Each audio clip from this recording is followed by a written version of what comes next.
Hello friends. आज हम 800 से 1200 के बीच के पीरियड में शूद्रास, दलित, स्लेव्स और वुमेन की कंडीशन को देखेंगे। और टाइम पीरियड है 800 टू 1200। लास्ट लेक्चर में हमने इस टाइम पीरियड में ट्रेड और कॉमर्स के बारे में देखा था। तो सबसे पहले शूद्रास के बारे में देखते हैं।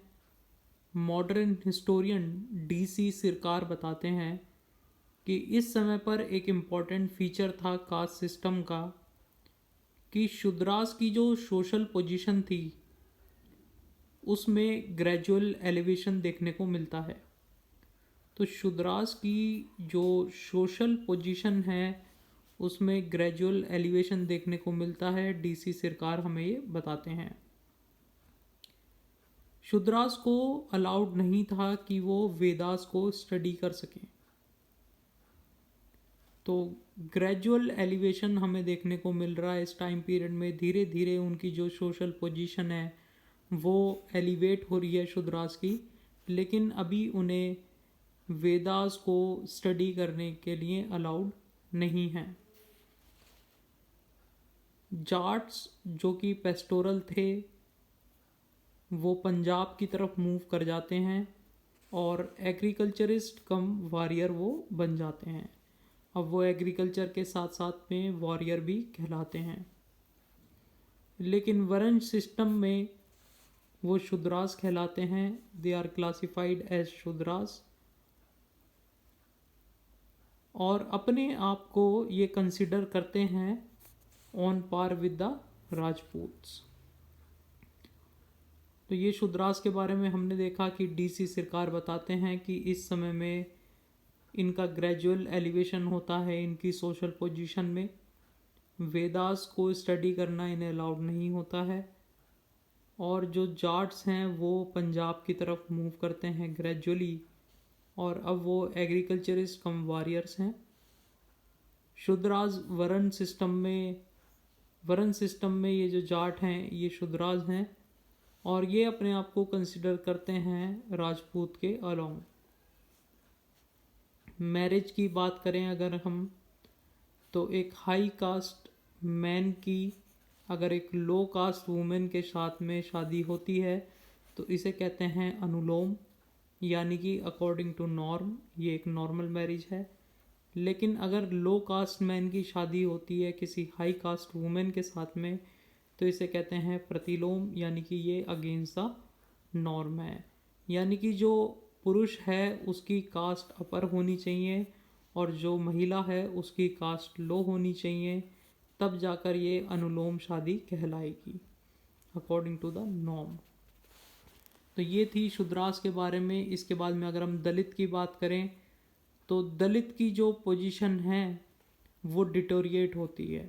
शूद्रास की हमने देखी थी, DC सरकार बताते हैं कि उनकी जो सोशल पोजीशन है वो धीरे धीरे एलिवेट होती है, ग्रेजुअल एलिवेशन आता है। लेकिन जो दलित की जो पोजीशन है वो डिटोरिएट होती है।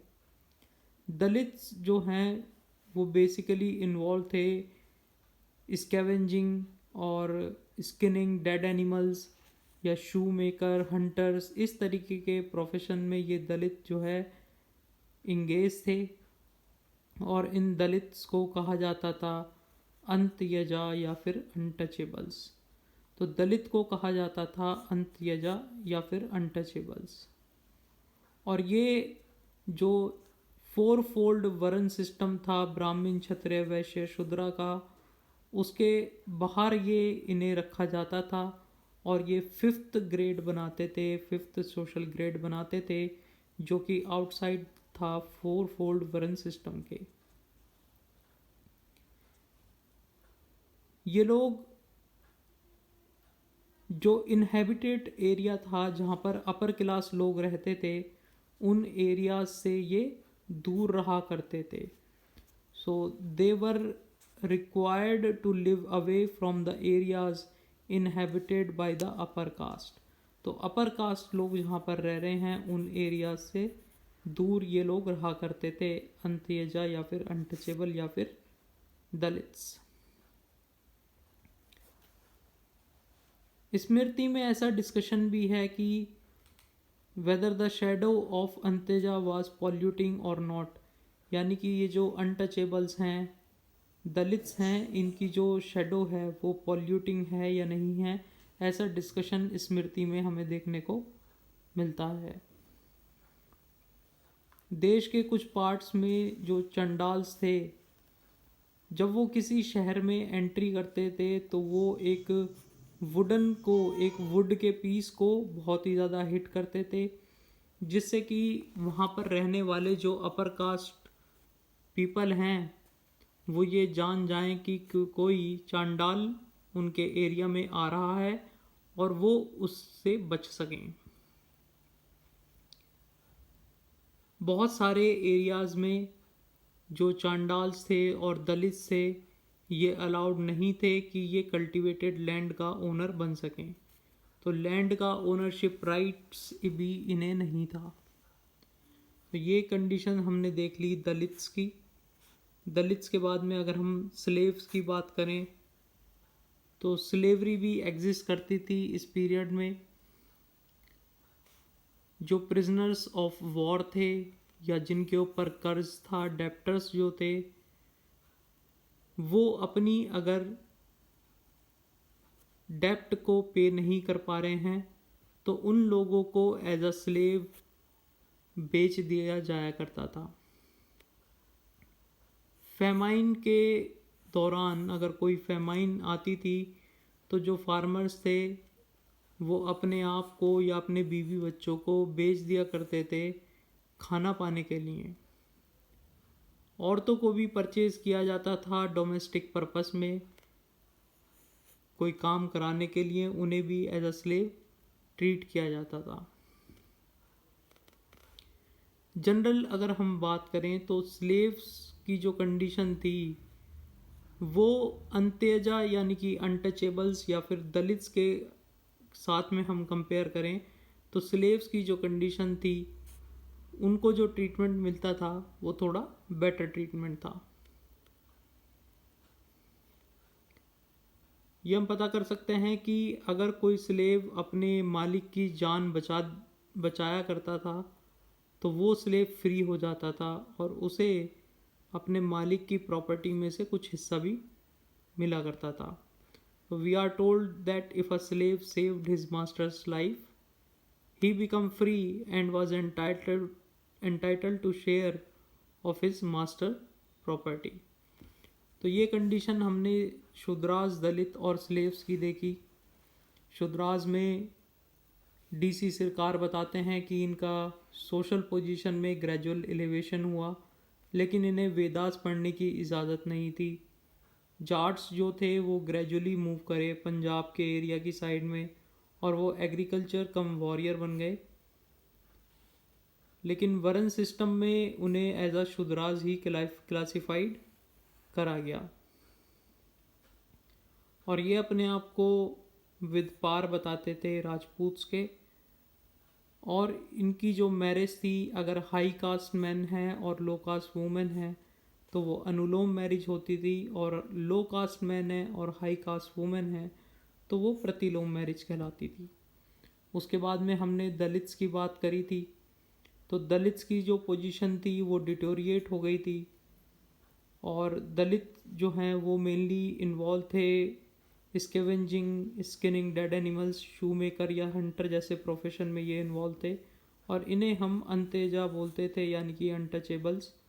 और ये जो है 4 फोल्ड वर्ण सिस्टम के बाहर इन्हें रखा गया, तो इनका जो बना वो था 5th सोशल ग्रेड और ये ऐसे एरिया से दूर रहते थे जहाँ पर हाई कास्ट सोसाइटी के लोग रहा करते थे।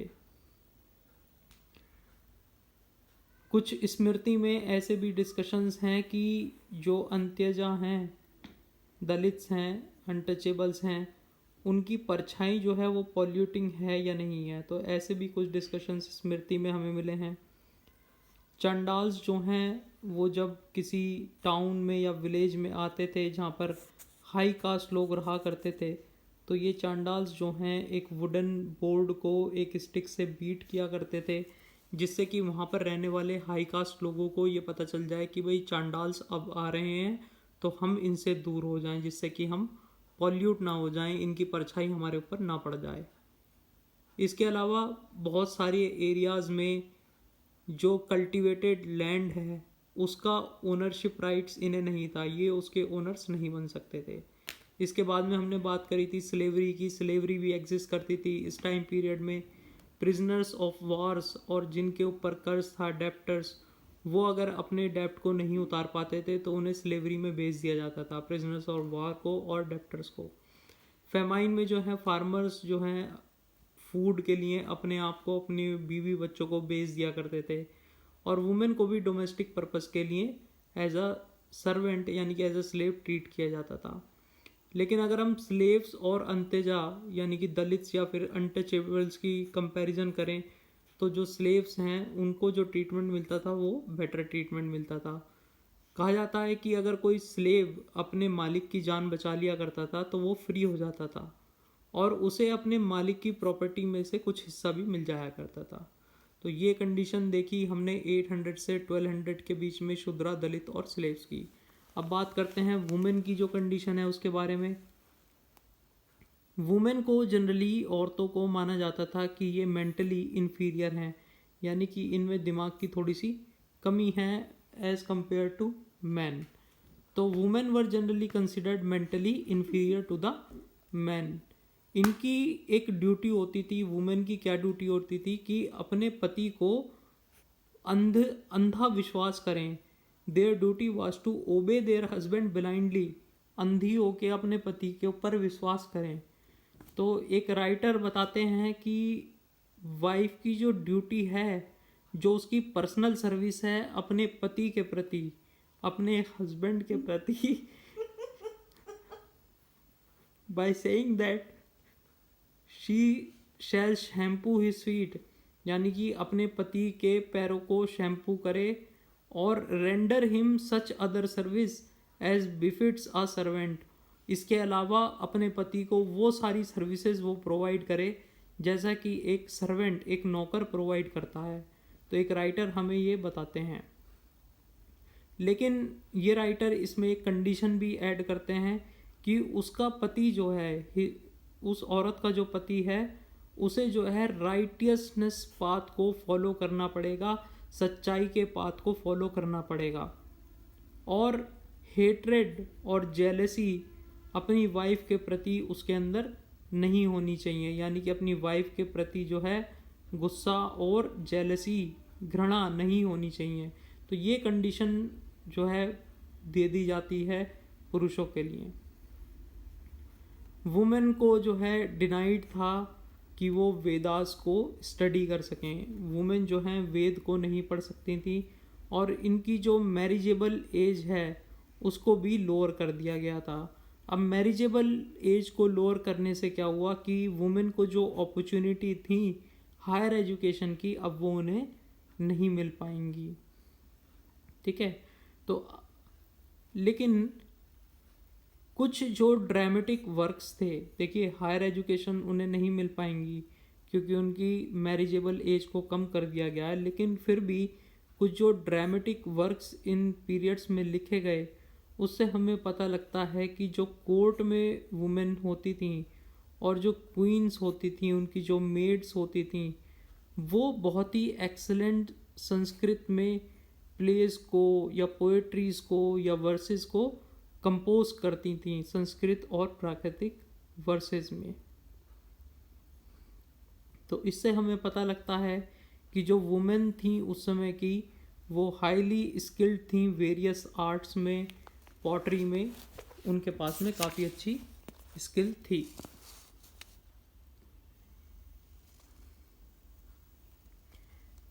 रीमैरिज जो है वो अलाउड थी वुमेन की, लेकिन उसमें कुछ कंडीशन थी कि when the husband has deserted, यानी कि it that is was not heard of या फिर डाइड या फिर एडॉप्टेड द लाइफ ऑफ रिकल्स और वाज इम्पोर्टेंट और had become a outcast.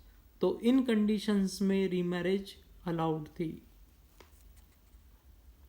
Generally जो वुमेन की लाइफ थी उसे रेगुलेट करते थे मेल्स उसकी फैमिली के, जैसे कि फादर, ब्रदर, हस्बैंड या फिर सन। तो वुमेन की जो लाइफ है उसे रेगुलेट कर रहा है मेल मेंबर फैमिली का।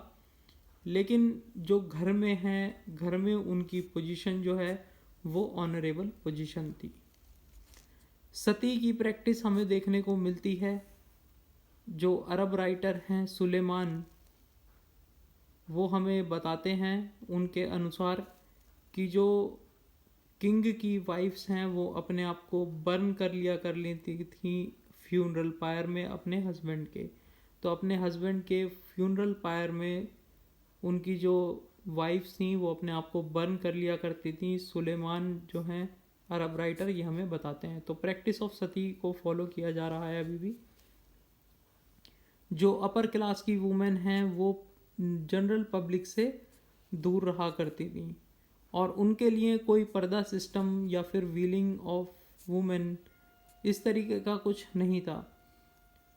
अबू जैद एक 10th सेंचुरी के जो अरब ट्रैवलर हैं वो नोट करते हैं कि मोस्टली ज़्यादातर जो इंडिया की प्रिंसेस हैं वो कोर्ट में, जो प्रिंस हैं वो अपनी कोर्ट में अपनी वुमेन्स को अलाउड करते हैं with their face unveiled.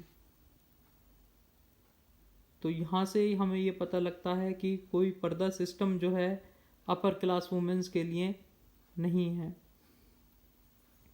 Orissa और कश्मीर में बहुत सारी जो वुमेन्स हैं वो रूल करती हैं एज अ क्वीन, और इसका एक एग्ज़ाम्पल है प्रभावती गुप्ता, जो कि वाकाटक डायनेस्टी की होती हैं और वो रूल करती हैं 13 सालों के लिए वो रूल करती हैं। एक रानी है क्वीन दिद्दा, ये कश्मीर को रूल करती हैं 50 सालों के लिए।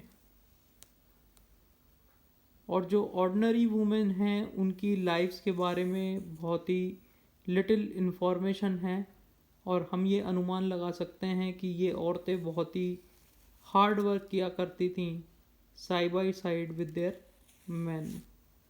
तो ये कंडीशन हमने फीमेल्स की देखी, वुमेन की कंडीशन देखी हमने कि ये इन्हें कंसिडर किया जाता था कि ये मेंटली इन्फीरियर हैं, इन्हें अपने हस्बैंड को ओबे करना है ब्लाइंडली और उसे वो सारी सर्विसेज देनी है जो कि एक सर्वेंट देता है।